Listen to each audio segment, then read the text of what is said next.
Welcome to the June 25th special meeting to start, followed by the work session. Let's call this meeting to order and begin with the pledge. To the flag of the United States of America, to the republic for which it stands, one nation under God, indivisible, with liberty and justice for all.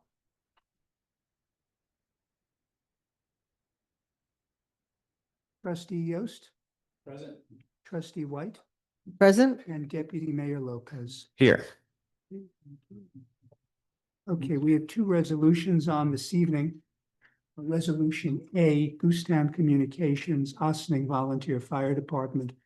Resolved that following review by the Corporation Council, the village manager is authorized to sign, quote, 008243, version 9 from Goostown Communications, 58 North Harrison Avenue, Congers, New York, 10920. Do I have a motion? Do we need any public comments before we begin then? Well, if any, is there anyone who wishes to comment in the public with regard to? either of these? There's no one in the gallery here. Thank you. Okay, So now, Gentlemen, do I have a no? motion? okay. So moved. I need a second. Second. Any discussion by the board? All in favor? Not hearing all in favor? Aye. Aye. Thank you. Resolution B, Ossining Fire Department Motorola Solutions. Resolved that following review by the Corporation Council, the village manager is authorized to sign the necessary documents to place orders based upon quotes 2375966, October 12, 2023, APX mobiles and portables, and 2827553, October 2, 2024, APX mobile radios from Motorola Solutions, Inc., 123 Tice Boulevard, Suite 202, Woodcliff Lake, New Jersey, for public safety communications equipment and services. Do I have a motion? So moved. Second. I have one question. Where are the costs for? Pat, is your microphone on? Sorry, only one question. Where do the costs for the installation of all this go? I didn't hear. you. So they're like $225,000 worth of equipment, which I'm not for the equipment, but the question is, where do the installation costs fall for this? Good evening, if I could just chime in and answer that, Trustee Yost. There's a capital project that was established in 2024. Actually, two pieces of it came together, so the total project is $700,000. The Goostown portion of it is $486,000. And there's two separate Motorola quotes, one for 99 and one for 114.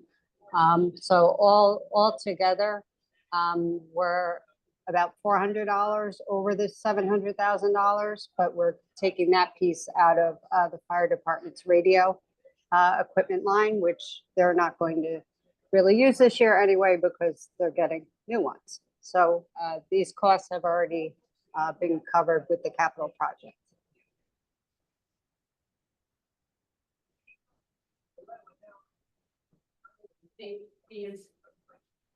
The installation costs. Yeah. So Dale, What line does it come from? the installation cost broken out of that subtotal, I guess is part of the subtotal of the total cost? It's not incremental, correct? That's correct. There's a bunch of, detail lines, contained in it. I don't know if the fire department wants to elaborate on that. Will you just step up to the mic? Good evening. So the Goostown one specifically, 486, I believe it is, that has the installation of the Motorola equipment in it. So the equipment specifically would have to be purchased through Motorola Solutions, and Goostown Communications is the vendor that's doing the upfitting and installation. So all of that is on the Goostown quote, which is at a contract price through county pricing. But it had to be done separately because you're paying the vendor for the installation and then the manufacturer. That's fine. I just want to make sure. I just wasn't sure where the installation is. Thank you. All in favor? Aye. Aye. Thank you. Do I have a motion to adjourn to work session? So move. All in favor? Aye. Aye. We're now in work session. Thank you. Thanks, folks. Thank you. Our first agenda item tonight is we have Nikita Jankowski, president of Balise Communications, and she's here to talk to us about the Harriet Tubman Byway. So I believe Ms. Jankowski is there on Zoom, and the floor is yours. Hi, thank you so much for giving me the floor this evening. I hope everyone's doing well this nice hot summer day.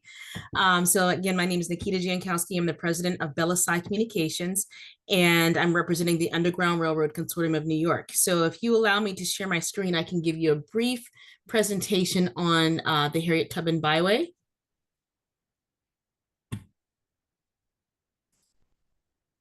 You should be able to share. Okay.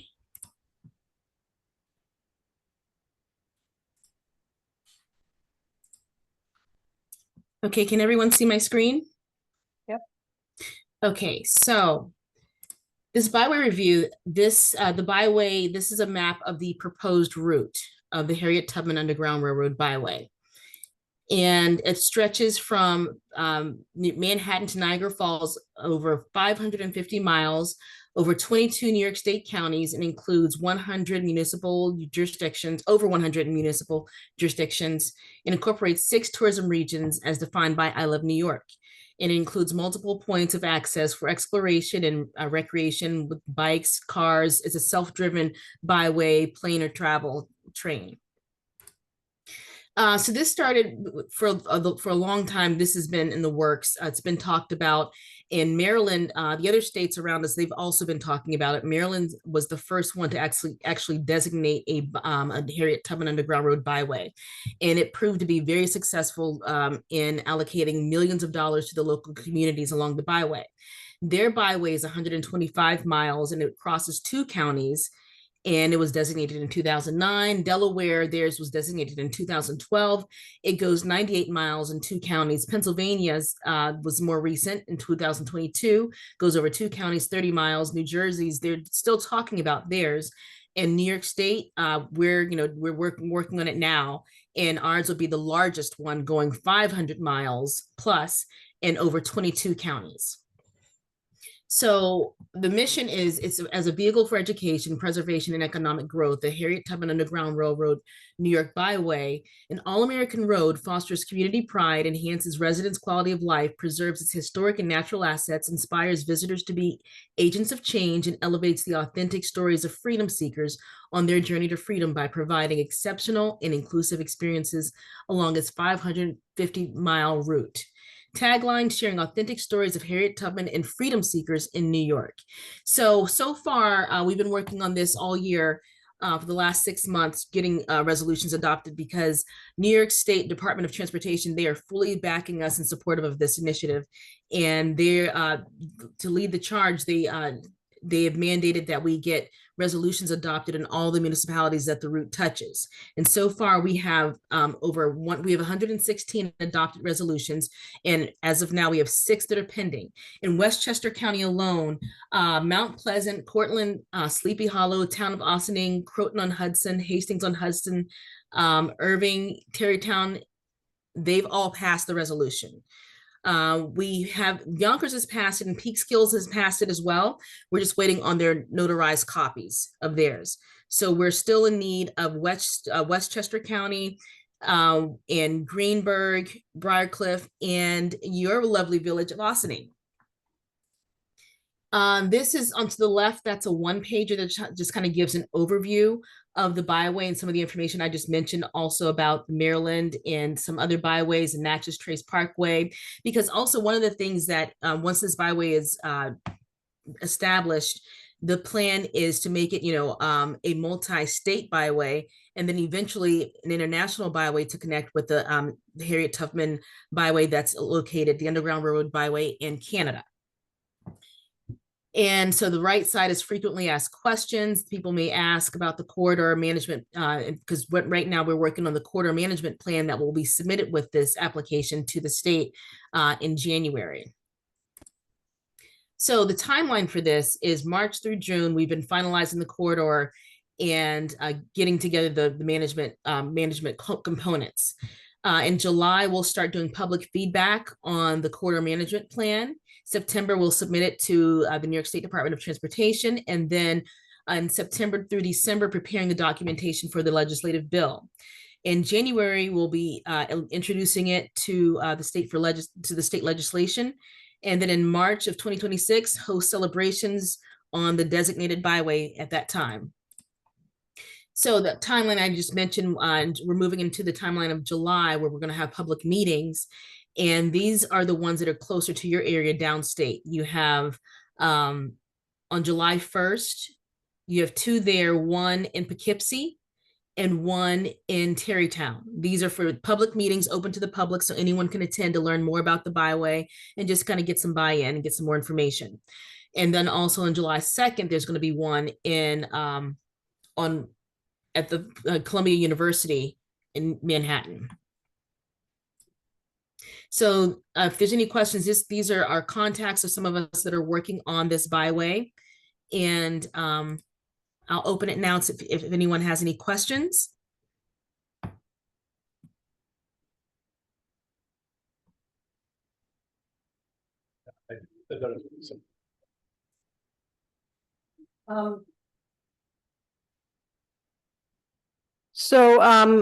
Hello, thank you Hi. for coming. What sorts of, if we were to do a resolution and become part of this, assuming we would, like, are there any things we would have to, are there any guidelines or things that we would have to, rules that we would have to follow in terms of outdoor advertising, in terms of how things, you know what I mean? Like, are there any requirements or? So yes, so there are no, first, there are no financial obligations for anyone that adopts the resolution. Second, there is a requirement, and that is to, when you do sign the resolution, that you include the language in there that, does anyone have the resolution in front of them? No. Okay, I'm Have going we to, seen it? It was, okay. okay, I'm going to pull up a resolution really quickly, and I can share this with you, with each of you as well. Give me 1 second.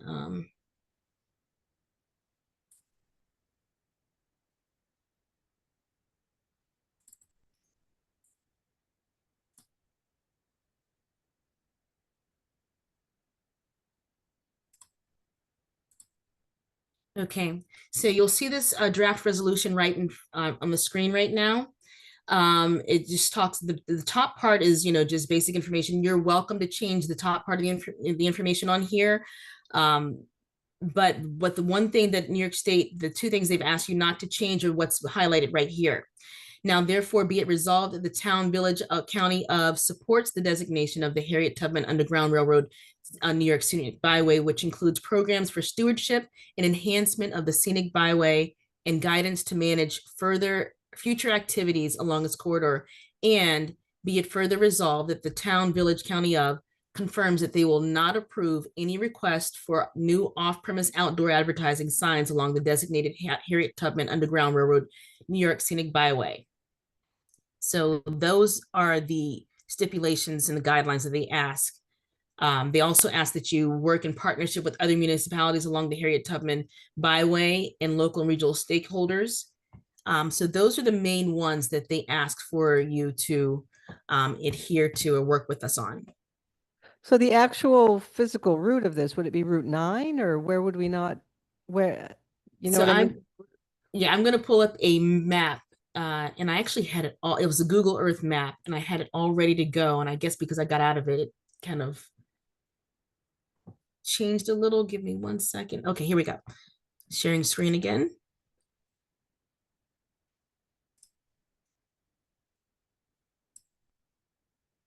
Okay. This is the route right here in Ossining. I can zoom in, I can zoom out if you'd like. It's Would the you pur- mind zooming in? What's that? The purple line is the route, proposed route. Could you zoom in a little bit, please? Sure.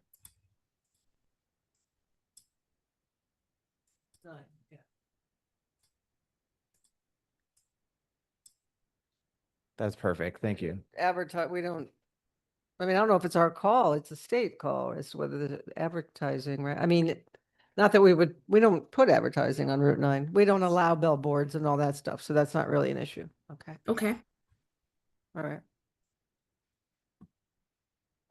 And then later is this trail, once you've gotten everybody, and what comes next? Is there gonna be signage? Is there gonna be tourism? Is there a whole marketing program around it? Yes, so that's what the corridor management plan is about, that our group is working on, and that contains like the marketing plan, gathering assets, working with historians in the areas, locating the sites and the locations, getting the stories, working with the tourism promotion agents. That's another side. We have also a tourism management plan. We're working with all the tourism promotion agents across the county and the tourism regions on the routes.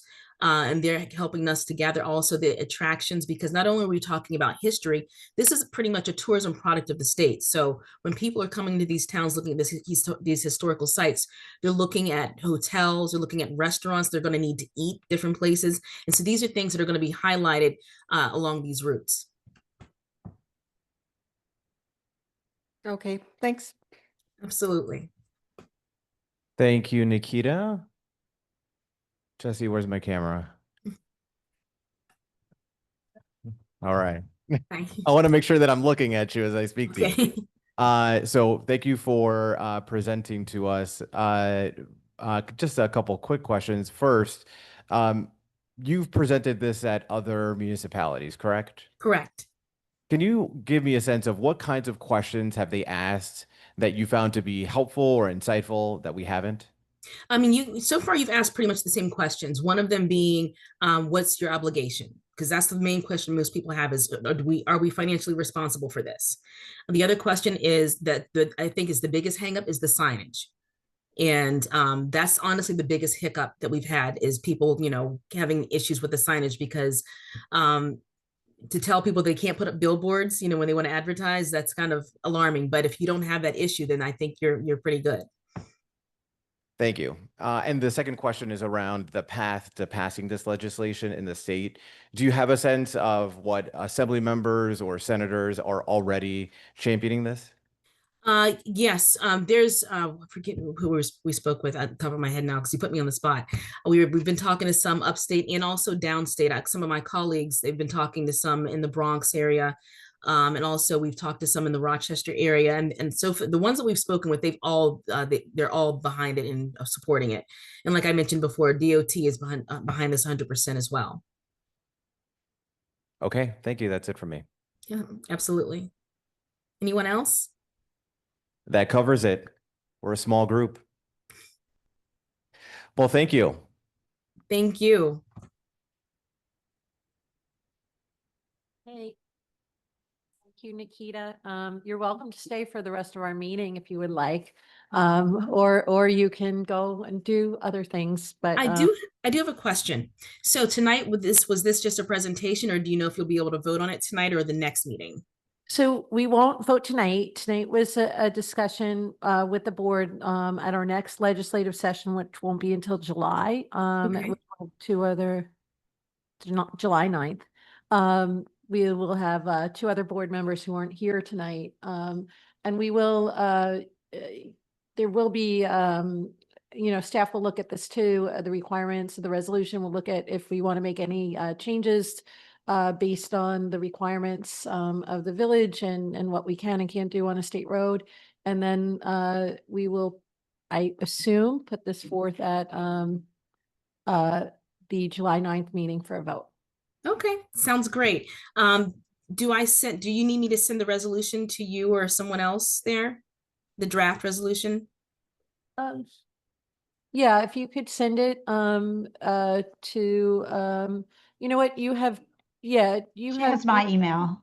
Okay, Amy, and we'll get it. So All right, sounds great. Thank you so much. All right, Nikita, thank you so much for your time. All righty. Bye. Bye. Next, so we're talking about holiday season right now in the middle of summer heat wave. But as you all know, we have a holiday tree that is seen better days and will likely need to come down sooner rather than later. And before all the needles fall off it, we thought we'd like to think about what options we can have. And we had talked about with this with the board about a month ago. And the board had asked us to come back with some refinements to our recommendations.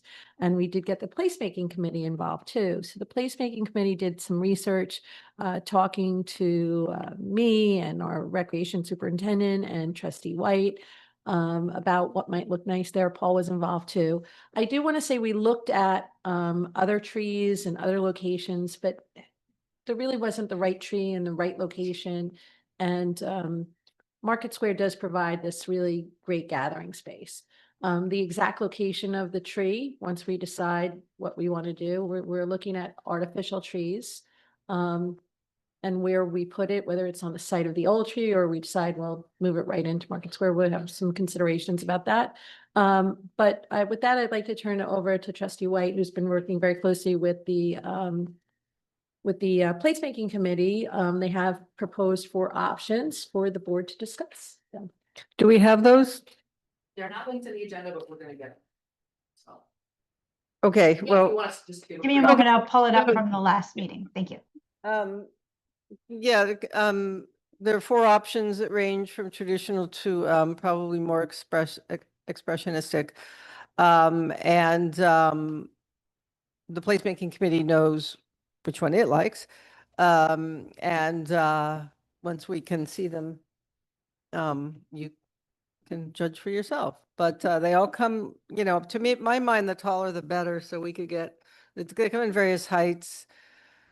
We need to order it pretty soon to get the optimum savings. I think we should get the tallest one we can afford. That's about it.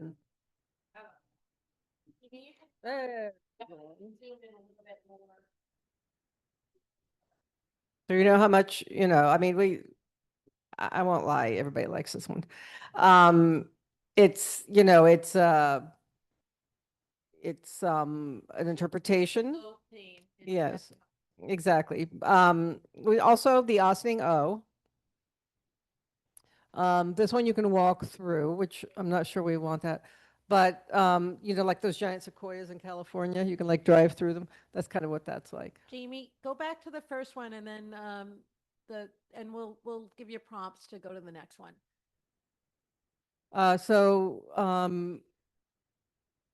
You can get these up to custom sizes are available. It comes in we like the white lights.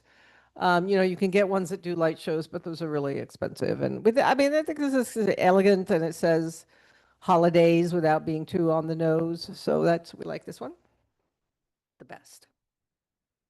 Okay, you want to move to the next one?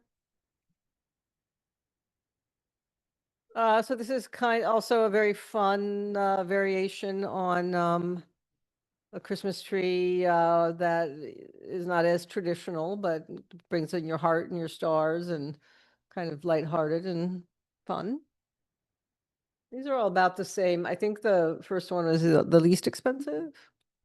You probably want to know how much that is, and I wish I could tell you. I believe the prices were all in the email that we sent. The prices all were considerably less than the ones that we had showed first. So I think they're on there.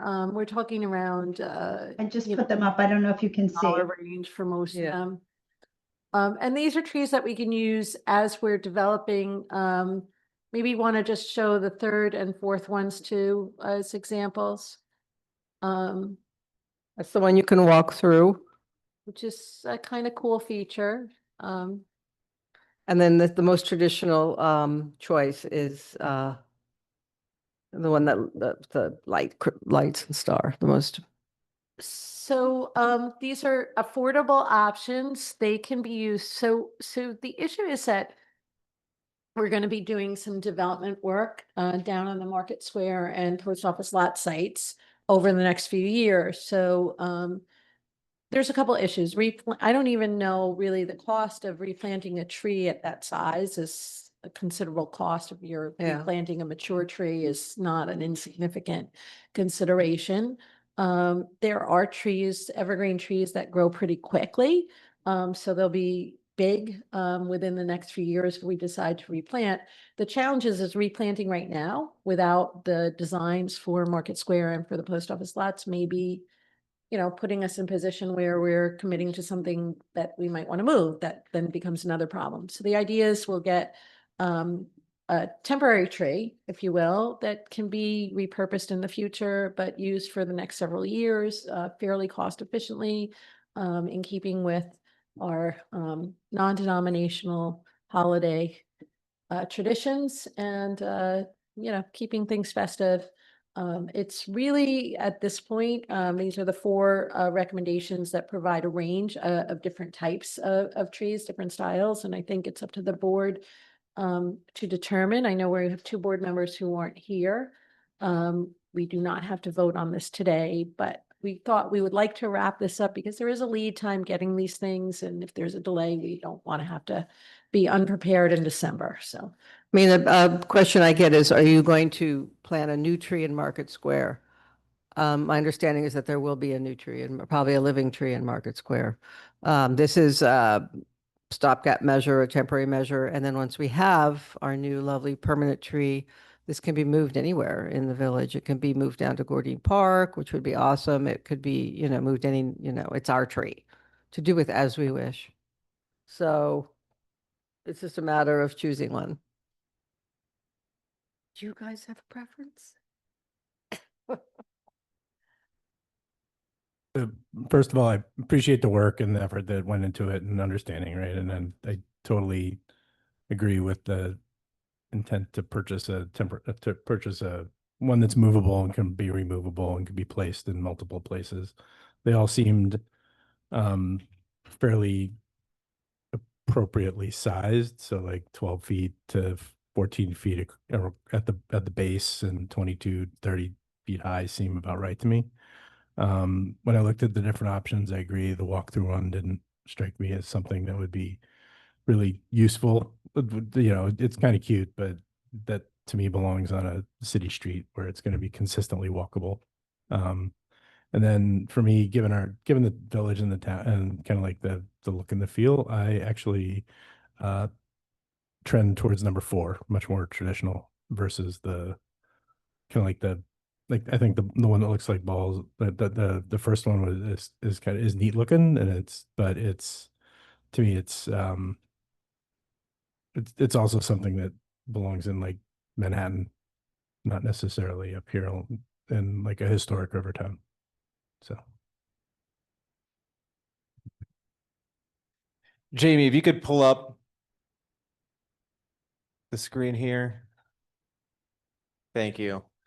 So if you see the product description here, if you're looking to make a bold holiday statement, our 8-meter tall Christmas light tree is the perfect centerpiece. The question is, are we looking to make a bold holiday statement? Yes. Some say yes. Some say no.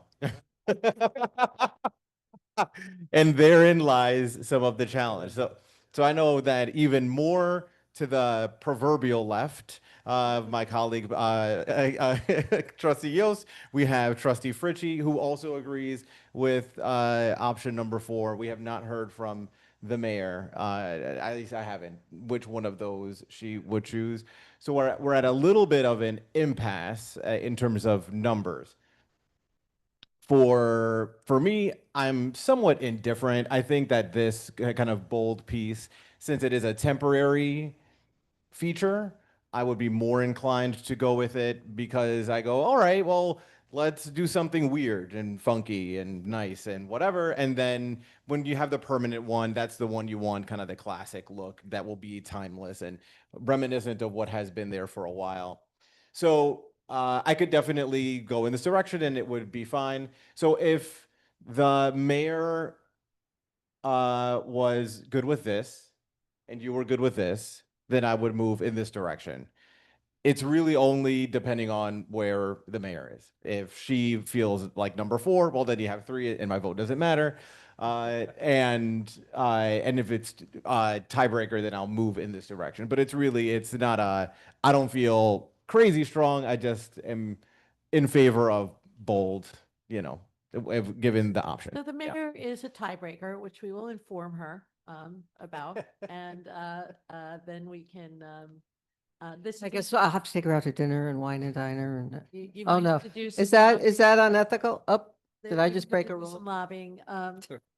Typically, even for things like this, we get multiple estimates. So I'll have to look at where these are sourced from, because we may have to look at comparable designs and just make sure that we get 3 estimates. My guess is for something like this, they're going to be pretty close, and at that point, we sort of, it may not be quite apples to apples, but either way, the mandate will be bold and round or traditional. Jamie, could you go to number 4, please? Bold and round. So here, my only problem with this tree is the star. I think it's doing too much. It's like a quarter of the tree. Extra, you can get it without. The star is extra. Star The is plot actually- thickens. the Wow. star is an extra component, and you could get it without the star. I like this no star. Even Where are you? $200. Yeah, the star, What's wrong with the star? it's a quarter of the tree. Get a small It's, star. I don't know. Must be Do different they have star sizes. You option? have to have a star on top. You can't go traditional and not have a star. There's only one star option. It's only one star option. Mhm. I'm sure we can come up with something. There's only one star option. The star topper is an additional $775. Oh, yeah. This is the more expensive tree. Uh-huh. Of the 3, all of them are under $15,000. So we would be able to order this pretty quickly once we just we'd have to get some comps on it to the degree possible. And once, I think it would be easier to do that once we have the tree design direction. There you go. Not a Christmas, not a holiday tree till there's a star on top. Know that. Well. I mean, False. Well, it's not a traditional tree. You wouldn't put a star on balls, would you? I don't know. How do you put a tree on I'm top? stopping now. Okay. I think we have our direction. All right, Okay. it's down to 2. Okay, we're Down to down to 1. 2. Yeah. We'll Yeah. look at the comps in the meantime, and we will start looking at 3 prices for trees that look round and bulbous, and 3 prices for trees that are more traditional. Okay. And that concludes our agenda for this evening. Wow. So move. Aye. Aye. And with that, it's a party.